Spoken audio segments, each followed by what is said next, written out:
Hi, my name is Kayla Miller, alongside of Jennifer Watson, Johanan Mushota, and Tequila Lyons. We did our presentation over a movie called Margin Call, which was produced in 2011 by J.C. Chandor. The story takes place over a 36-hour period at a large Wall Street investment bank and highlights the initial stages of the financial crisis of '07 and '08. In focus are the actions taken by a group of employees during the financial collapse. In the movie, Seth Bregman, a junior risk analyst, his more senior colleague Peter Sullivan, who's a key character in the movie, and trading desk head Will Emerson watch as a huge mass layoff of the human resources staff put together, along with some building security to escort these people out, conduct this mass layoff on their trading floor at the start of an otherwise normal business day. One of the fired employees is Peter and Seth's boss, Eric Dale. He is the head of risk management on the floor. Dale attempts to tell the HR department and the firm that he's been working on something serious that they need to take a look at. The HR department is not interested in taking a look at what Dale has been working on. Their interest is in getting him out the door, shutting down his cell phone, and offering him a pretty crappy severance package to keep his mouth shut. Right before Dale leaves, he gives Peter a USB memory stick with the project that he's been working on, tells him to take a look at it. That night, Peter Sullivan, after everybody leaves the firm, pops the USB stick into the computer and takes a look at Dale's project. There was a couple missing pieces that Peter had to figure out, but he discovers that the current unpredictability in the firm's portfolio of the mortgage-backed securities will soon exceed the historical unpredictability levels of the positions. Because of the excessive leverage, if the firm's assets decrease by 25% in value, the firm will suffer a loss greater than its market capitalization. This means that if those assets decrease by just 25%, it would collapse the whole market. Also discovers that given the normal length of time that the firm has held such securities, this loss is inevitable, that it is definitely going to occur. Peter Sullivan alerts his trading desk head, Will Emerson, who calls the floor head Sam Rogers, who is played by Kevin Spacey in the film. They have a meeting, then the employees remain at the firm for even longer because Kevin Spacey's character Sam Rogers makes a call. They remain at the firm for a series of meetings with progressively more and more senior executives showing up until the CEO eventually shows up, Sam Tull. Captured in the movie is the intenseness and how serious the situation is in a meeting like this. So that's what we're going to show right now. And Mr. Sullivan, what does your model say that means for us here? Well, that's where it becomes a projection. But, You're speaking with me, Mr. Sullivan. well, sir, if those assets decrease by just 25% and remain on our books, that loss would be greater than the current market capitalization of this entire company.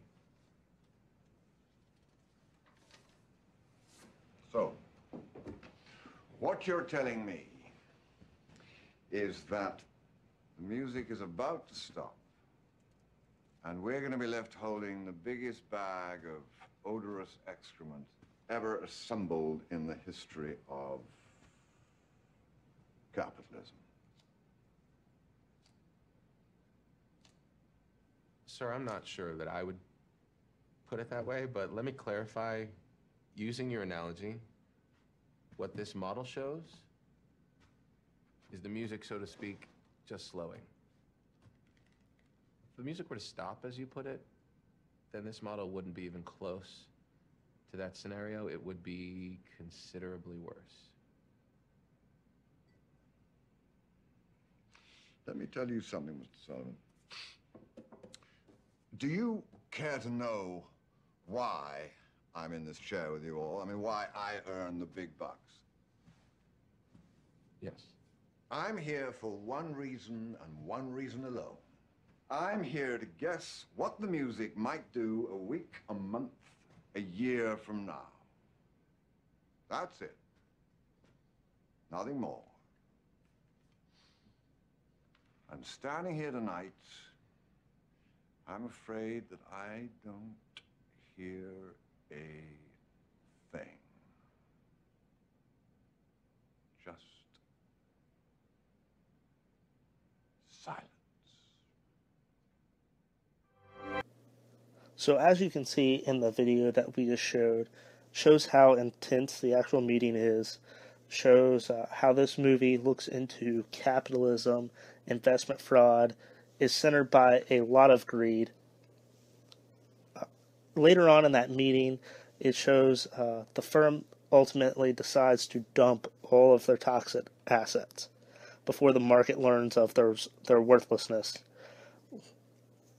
Rogers, who's played by Kevin Spacey, warns Cohen and Told, who is the CEO, dumping these toxic assets will spread the risk throughout the whole financial sector and will destroy the firm's relationship with any of its counterparties. Also warns Cohen that their customers will quickly learn of their plan to sell all these toxic assets and ruin everything that the firm has put in place with these companies.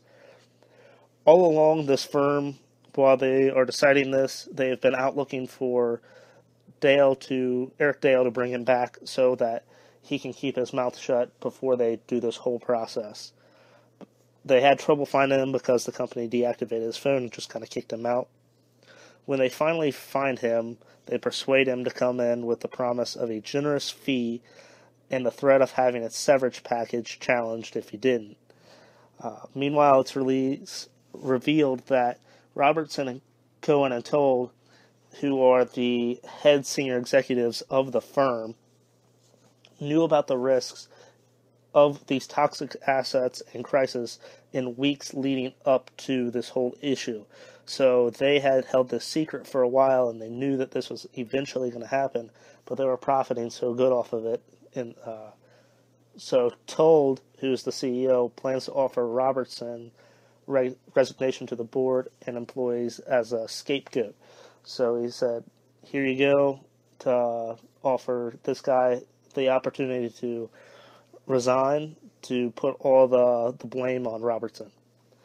Before the market opens in the meeting, Rogers, who is Kevin Spacey, played by Kevin Spacey once again, tells all of his traders that they will receive a huge 7-figure bonus if the firm achieves a 93% reduction in these asset classes, a so-called, what he calls in the movie, a fire sale.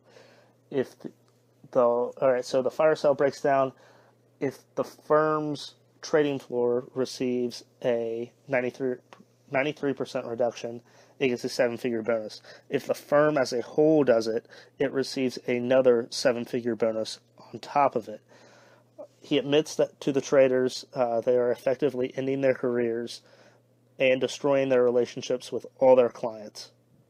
So for the traders, they are knowingly saying, yes, I'm giving up my whole career for this. I'm going to walk out the door with possibly nothing or possibly a 7-figure bonus in my pocket. Meanwhile, Robertson and Dale sit in an office, being paid very well for doing nothing for the day, but to just keep their mouths shut. After trading hours in, Rogers watches the same human resource team that fired Dale off begin another round of mass layoffs on his trading floor. He then goes and confronts Told in the executive dining area and asks him for his resignation. Told dismisses his protest immediately, claiming that from this current crisis, it is really no different than any other crisis, various crashes, and bear markets of the past. The sharp gains and losses simply part of the economic cycle. He persuades Rogers to stay at the firm for another 2 years, promising that there will be a lot of money to be made from this financial crisis. This just proves our what we stated earlier, that this movie looks into capitalism, investment fraud, and greed. Greed being the number one here.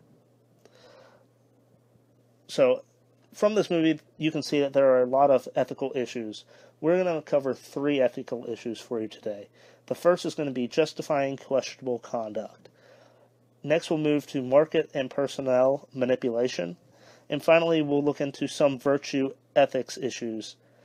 So first up, I'm going to give it off to Johanan here, and he's going to talk to you about justifying questionable conduct. One ethical issue is justifying questionable conduct.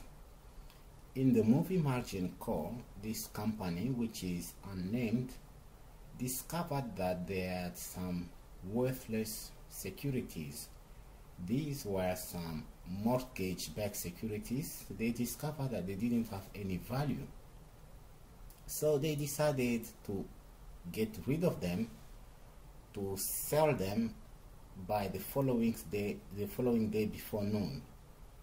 And they said, we can just pretend that we are doing a fire sale. And they offered an incentive of 1.4 million to each employee who could manage to liquidate his portion of those stocks by the following day before noon. Now, Sam Roger was the floor head in charge of traders. He got worried because he said sooner or later customers are going to discover that they were duped. In marketing, this is what they call buyer's remorse. It is the worst feeling you don't want your customers to have. This is when people, after buying something, they discover that somehow they didn't make the right decision, or somebody lied to them, and they become upset. You don't want that to happen in business. But Roger was almost forced or persuaded by his boss, who was John Talt, to get rid of those stock.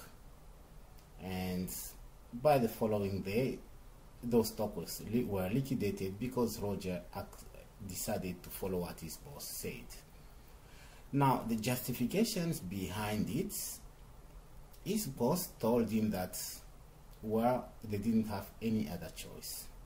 The ground, as he called it, was shifting below their feet.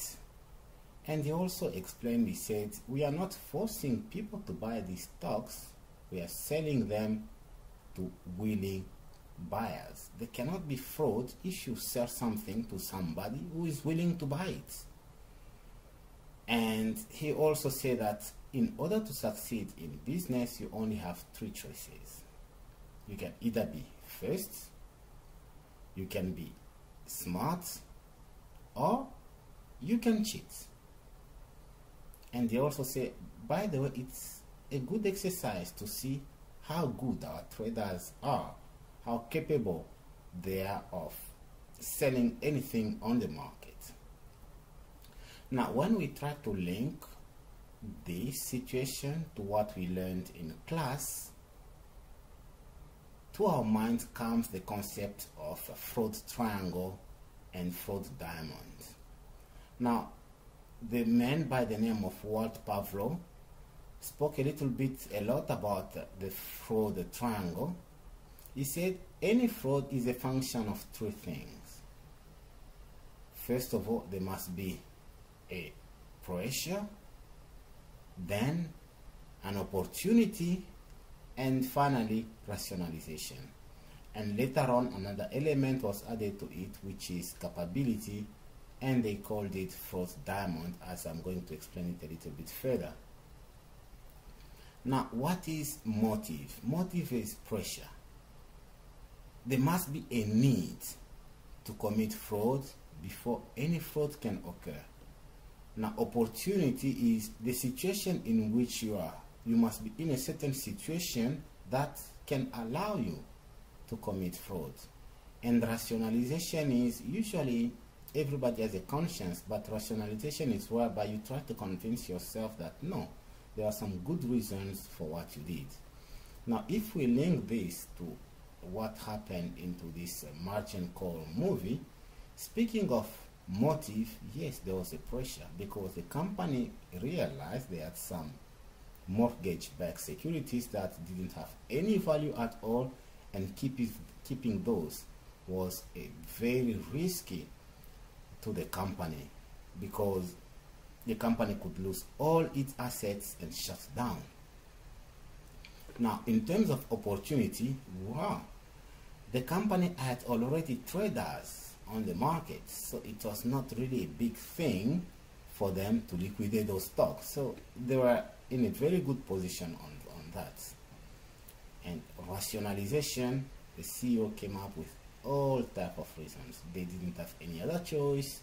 Every other company has always done the same thing in the past. It won't be the first time for this to happen. So with that, they convinced themselves that they were doing something which was not wrong at all. And there must be also capability. Capability is that company it was an investment company. Of course, they had skilled traders who could sell anything on the market. And knowledge as well played a big role because they knew very well their business.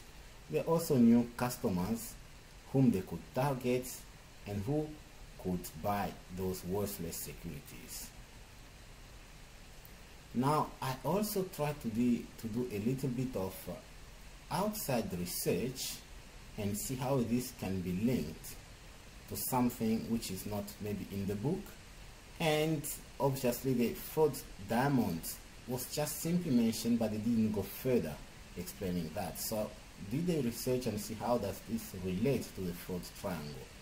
Well, the explanation is that motive, opportunity, or rationalization, things that made up the fraud triangle, do not necessarily show that a fraud will exist.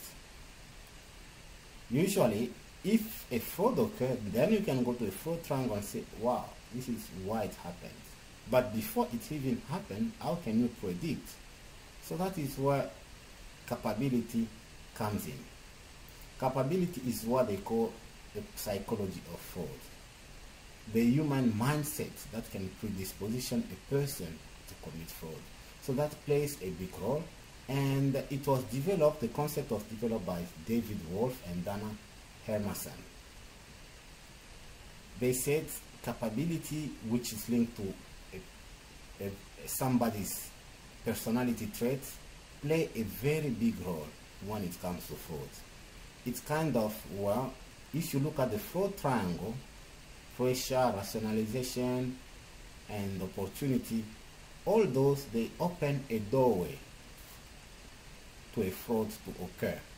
But somebody must be willing to cross that door in order to commit fraud. And that willingness is what they call capability. And as I mentioned, it is really linked or related to some people's characters. And he spoke of some 6 characters that can be a very good predictor. One of them is positioning. He said the person must be in a certain, convince other people to support you, because usually in most of big scandals like margin call and so on, it doesn't really, it's not a work of one person.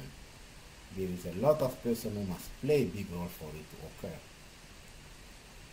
And he spoke also about another trait, which is deceit. You have to be willing to deceive others for fraud to occur. So one characteristic of people who commit fraud, they're also big liars. And he spoke also about stress, being able to suppress stress. If you can manage that, you can commit fraud, because committing fraud creates a lot of stress. So you must be able to overcome that in order to commit fraud.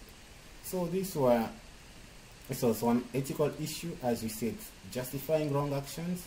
And when somebody justifies wrong action, we think about the fraud triangle, and something that can even predict that fraud will occur is the fraud diamond, which brings another element to the fraud triangle, which is capability. Movie was personal manipulation and market manipulation. One person that stuck out to me throughout the movie that really portrayed this was John Told. He was the CEO and the chairman of the board. He was basically willing to put his personal interest ahead of the people that were investing with the banks, such as the employees and the customers and things like that. He basically said it was a dog-eat-dog world. The personal investors were at the mercy of the individuals and the firms that they invest with. Management was also willing to do whatever need be to protect themselves and their assets. So they were willing to basically do anything in order to gain more power for themselves. One big thing that I noticed was that they were liquidating departments and ruining the integrity of their employee careers, so that way they continue to make these decisions and make these choices to continue to invest this money without actually wanting to do good for their investors. They were also willing to sell out to make a personal gain before taking a hit on investments. So they basically sold out when they knew things were starting to get bad with the economy and the downturn was going to basically happen. They sold out before they had to take that hit and lose money on their investments. At one point, the company was projected to have losses that equaled more than the company was really even worth, which was not something that's more of a market manipulation. So to any business person, any of the decisions that Told was basically scary, ethical-wise to them. He basically just referred it as, it's just money, like it was no big deal to him that he was taking other people's money and using it for himself to go further for himself. An ethical theory that ties into the personal and market manipulation is deontology. So basically, deontology is expressed as making decisions with morals and the best decision for everybody. If you would not make this decision and have it become a law, then you shouldn't portray that action or portray that idea, such as one thing that was done in the movie that was not based on moral decisions was they basically paid off employees with large lump sums of cash to justify their unethical actions. So they were basically paying their employees to kind of be quiet and allow these decisions to continue to be made. Another decision that was made was that they were willing to basically take down the entire market knowingly in order to protect themselves. With that one, I don't think that would be something that you would want to make a law. Not everybody should follow that law because it's not going to benefit a majority of people. And then they also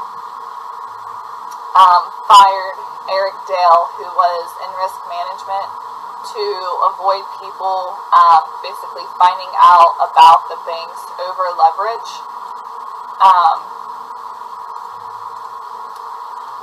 He, as was seen in the movie, he later then, as he was leaving the building, gave a little tidbit of information to another, one of his co-workers, that he should look onto basically this little flash disc that he had. And when that person did later that night, after everyone left the office, they were able to see basically how much that company was really in trouble. Another ethical issue that I thought tied in was the consequentialist. This is basically making the decision for the greatest number of people with the greatest amount of good. This was something that was shown a lot throughout the movie that was not followed.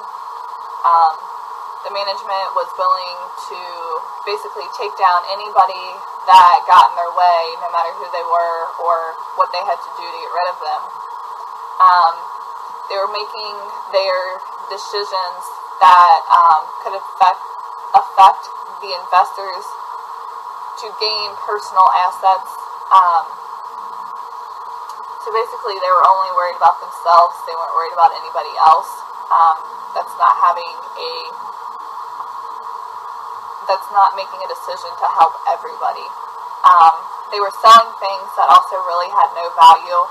So like when I mentioned in the movie where they were selling out to make personal gains before taking hit on their investments, that's something that they did there. They knew they had things that weren't worth anything, but they knew they wanted to get rid of them before people actually figured out they had no value. The outside source that I found was pretty interesting. It was an interview with Kevin Spacey talking about the role that he played and why he played that role, and different things about the movie that were pretty interesting. He goes on to talk about how some of the employees just basically wanted to make a living because they had families to feed and they wanted to continue to make their salary, but instead they got caught up in everything that was going on with the company and basically couldn't get out. He also mentioned that one thing people don't realize is that these people are just kind of innocent workers, and they're just taking orders that's being passed down from higher management. The reason they're continuing to follow out with these actions is because, like you said, they do have salaries to make, they have families to feed, they have houses to pay on, things like that. So they were just willing to go with it. And once they got so far in, they couldn't get out. He also made another interesting point that it portrays really accurate information that was happening during that 24-hour time period that the movie portrays during the financial collapse. In the opening scene of the movie, it's taking place the day before the collapse was going to happen.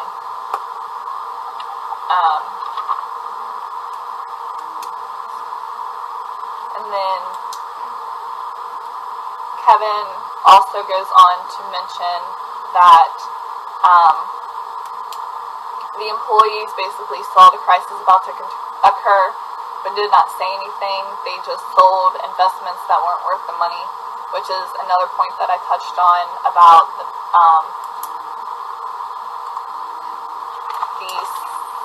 consequentialists, how they were selling things with no value.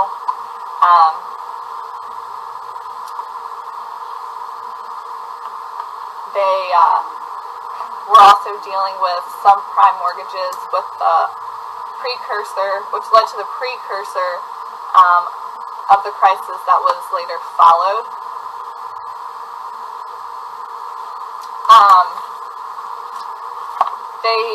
Something that I found interesting that he mentioned was that during the entire majority of the movie, They were only using one floor of an office building, the 10th floor.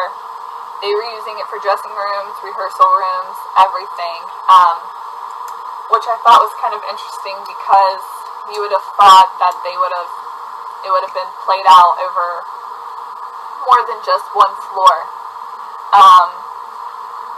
He mentions that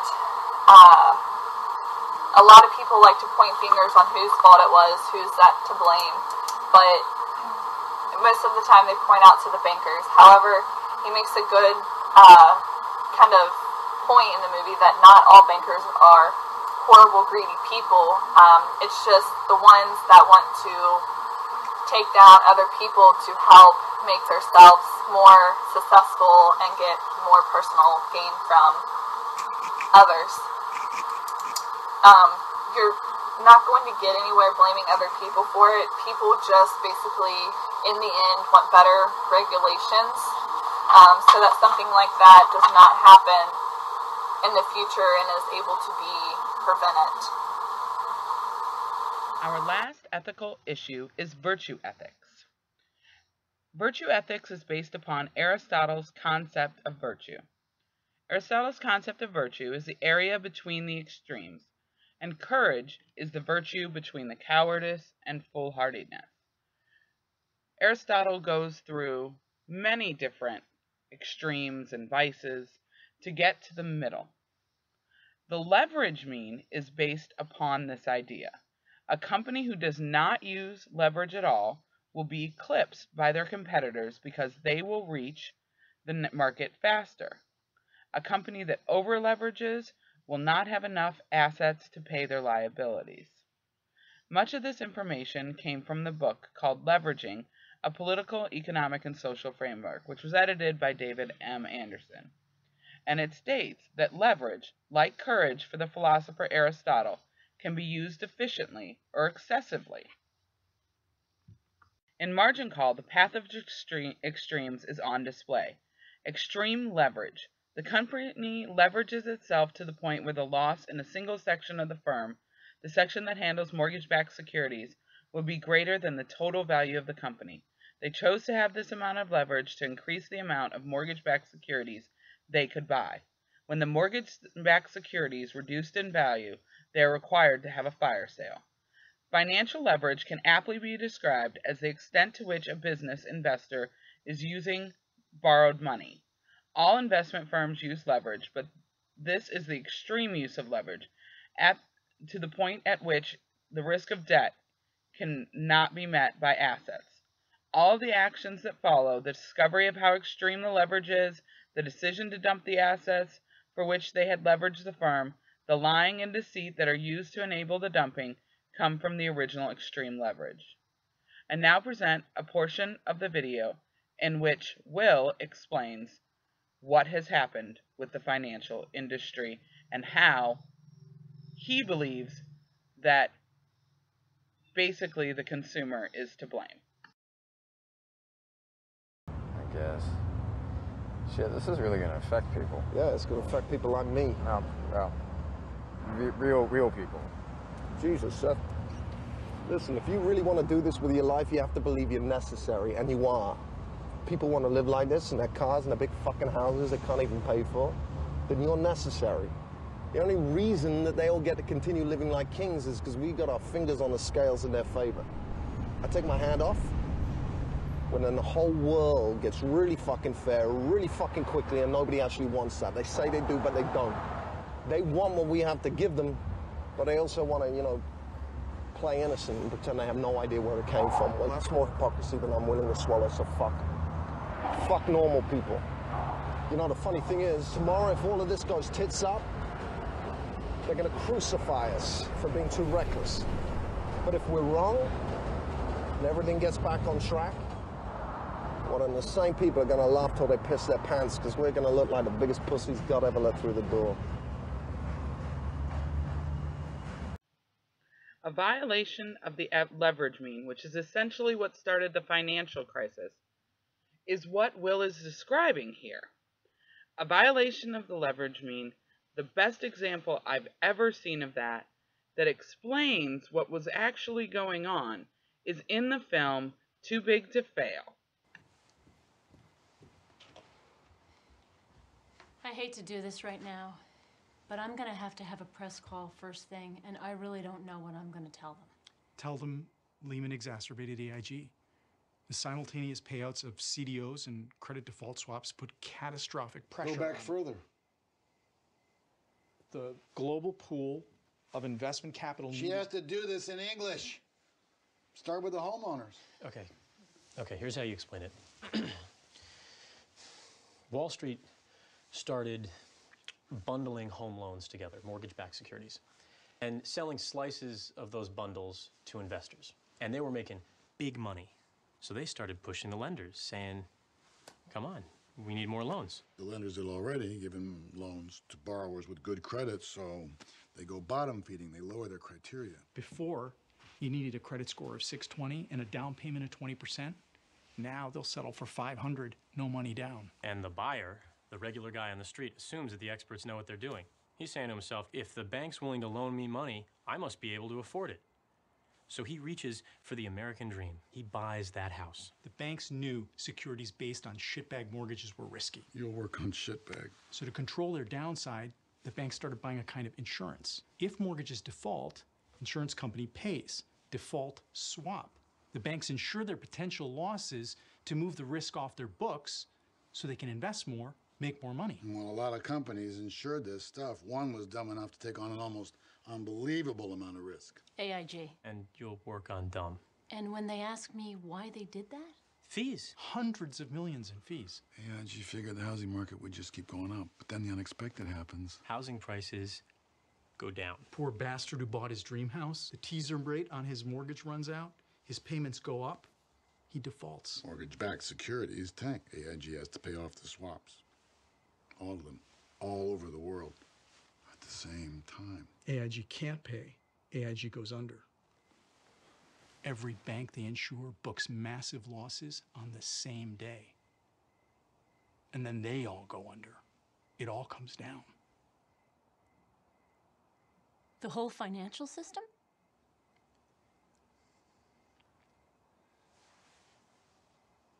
And what do I say when they ask me why it wasn't regulated? No one wanted to. We were making too much money.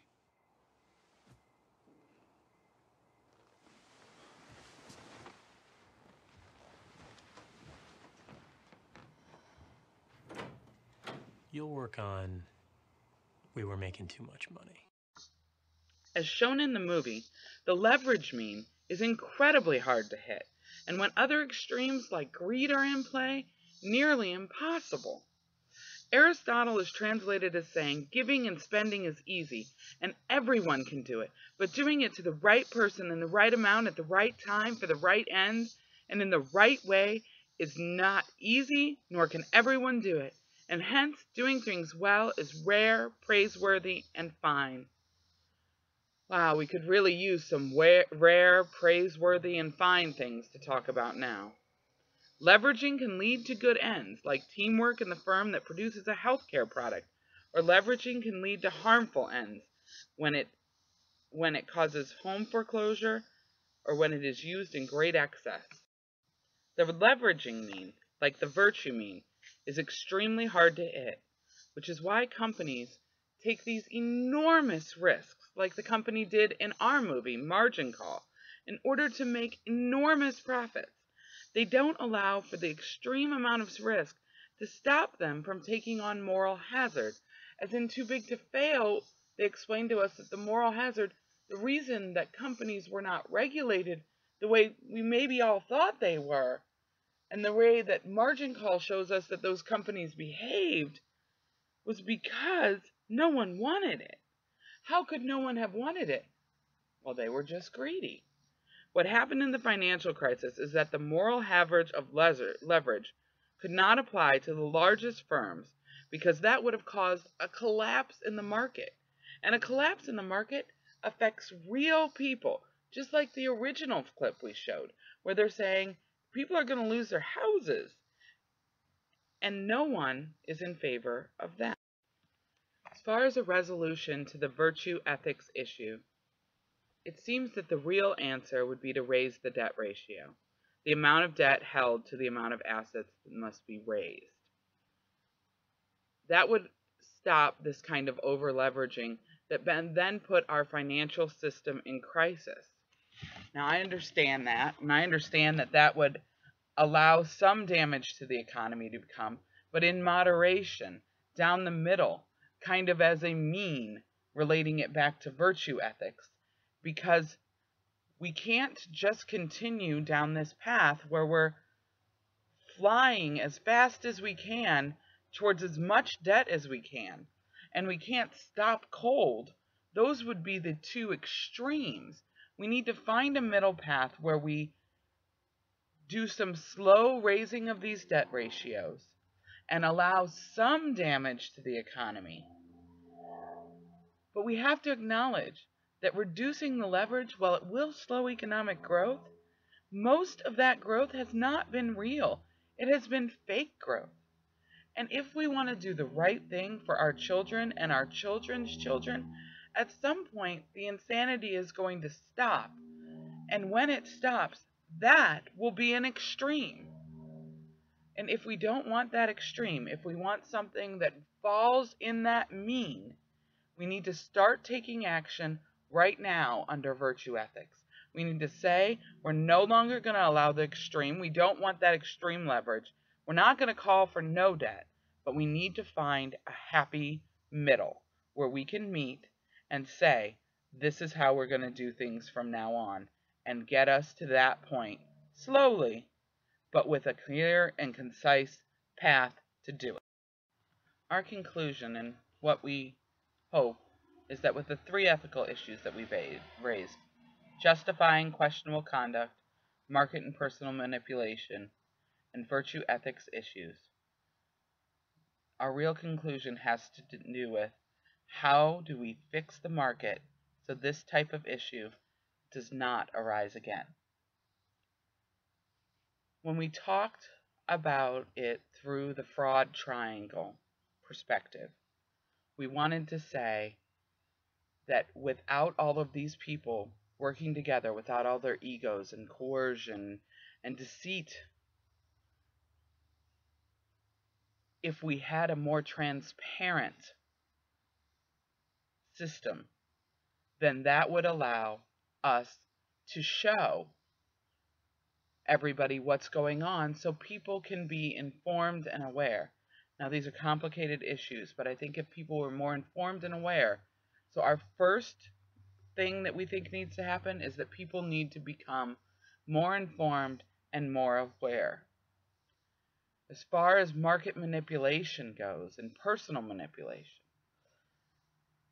it feels like it ought to be illegal for these companies to give people what amount to golden parachutes to keep their mouths shut. And that in itself was manipulating the market and manipulating the people. Of course they were susceptible to this. They had mortgages to pay. We all understand that. But that cannot be a reason to put our financial markets at risk when the rest of us depend on those financial markets. So we have to create some kind of legislation that makes that kind of manipulation unacceptable, and in which people have some incentive to come forward.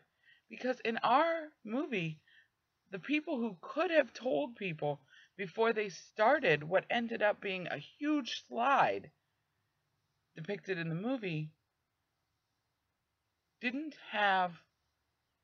it was not in their personal interest to do that. And because they didn't look at it from society as a whole, really, they chose what we should have known they would choose. As far as virtue ethics goes, the whole thing comes down to the leverage mean. We need to get back to a situation where leverage is in control, where we have not runaway leverage, but leverage that is more in keeping with keeping our economy going forward. But maybe we have to have a temporary retraction, and maybe Will's right. It's our fault. We can't expect to live these grandiose lives that we haven't worked hard enough to get yet, with $300,000-$400,000 houses and, $100,000 worth of cars sitting in your driveway, and think that there's not somebody putting their finger on the scale, and being outraged by it doesn't help. We need to say, okay, we're in this with you, but if we're in it with you, then how do we get out of it? And by finding a path to getting out of it, which includes starting with, we need to put some transparency in the system. We need to give good ways for people to stop manipulation when they realize it's happening, and to make it in their interest to do that. And I assume we would have to make it in their interest to not manipulate. So we'd have to create some kind of legislation that creates it so that they won't manipulate, and then if they do manipulate, that they are punished for it. And then we need to have a real conversation about how out of the ordinary our leverage has gotten, and what we are willing to do to bring it back to a more centered, more virtuously ethical way, a path towards the mean. If we do these things, then we will take a slow hit as opposed to the giant cliff that we might fall off if we don't fix this type of market system and issue, and that it will arise again, and we are all being very naive if we feel that it's not coming.